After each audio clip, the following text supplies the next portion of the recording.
ছেলে মানুষ কাকে বলে জানেন?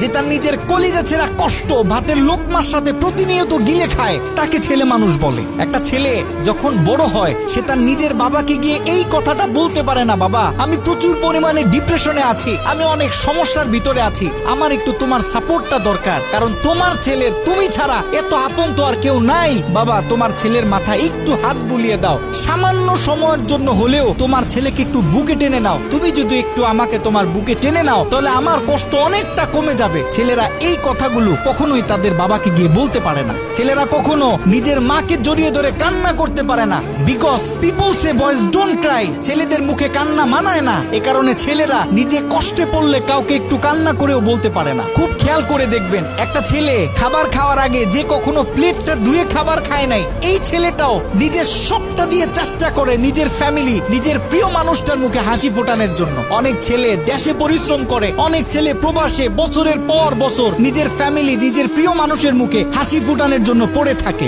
দিন শেষে ছেলেদের মুখে হাসি ফোটানোর মতো কাউকে পাওয়া যায় না। আমি মনে করি boys are the best actor in the world. এই পৃথিবীতে ছেলেরা হচ্ছে সব থেকে বড় অভিনেতা, কারণ ছেলেরা নিজেদের বুকে হাজারো লক্ষ কষ্ট পুঁতে রেখেও মুখে হাসি নিয়ে চলে, কারণ সে জানে আজকে আমি যদি ভেঙে পড়ি তাহলে আমার পুরো ফ্যামিলিটা অস্তিত্বহীন হয়ে যাবে।